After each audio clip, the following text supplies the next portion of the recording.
رجب کی 27ویں شب کو اللہ کے پیارے نبی حضرت محمد صلی اللہ علیہ وسلم کو معراج کا شرف عطا کیا گیا۔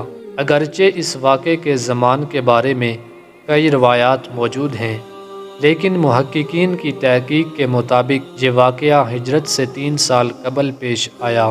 منقول ہے کہ اس دن کفار نے آپ صلی اللہ علیہ وسلم کو بہت ستایا تو آپ صلی اللہ علیہ وسلم اپنی چچا زاد بہن ام ہانی کے گھر تشریف لے گئے اور وہاں آرام فرمانے لگے۔ ادھر اللہ کے حکم سے حضرت جبرائیل 50,000 فرشتوں کی بارات اور براق لے کر نبی آخر الزماں صلی اللہ علیہ وسلم کی خدمت میں حاضر ہوئے اور عرض کیا، اے اللہ کے رسول، آپ کا رب آپ سے ملاقات چاہتا ہے۔ چنانچہ سوئے عرش سفر کی تیاریاں ہونے لگی۔ سفر معراج کا سلسلہ شروع ہونے والا تھا۔ نبی رحمت کی بارگاہ میں براق حاضر کیا گیا جس پر حضور کو سوار ہونا تھا، مگر اللہ کے پیارے محبوب نے کچھ توقف فرمایا۔ جبرائیل امین نے اس پس و پیش کی وجہ دریافت کی تو آپ نے ارشاد فرمایا، مجھ پر تو اللہ رب العزت کی اس قدر نوازشات ہیں، مگر روز قیامت میری امت کا کیا ہوگا؟ میری امت پل صراط سے کیسے گزرے گی؟ اسی وقت اللہ تعالیٰ کی طرف سے بشارت دی گئی، اے محبوب، آپ امت کی فکر نہ کیجیے، ہم آپ کی امت کو پل صراط سے اس طرح گزار دیں گے کہ اسے خبر بھی نہیں ہوگی۔ اس واضح بشارت کے بعد سرکار دو عالم براق پر سوار ہو گئے۔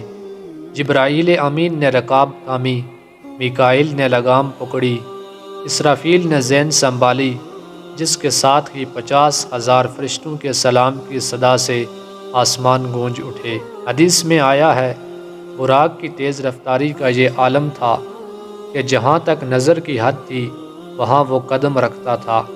براق کا سفر اس قدر تیزی کے ساتھ ہوا جس تک انسان کی عقل پہنچ ہی نہیں سکتی۔ ایسا لگتا تھا ہر طرف موسم بہار آ گیا ہے، چاروں طرف نور ہی نور پھیلتا چلا گیا۔ اس سفر کے دوران آپ صلی اللہ علیہ وسلم مکہ سے مسجد اقصیٰ گئے اور وہاں تمام انبیاء کرام کی نماز کی امامت فرمائی۔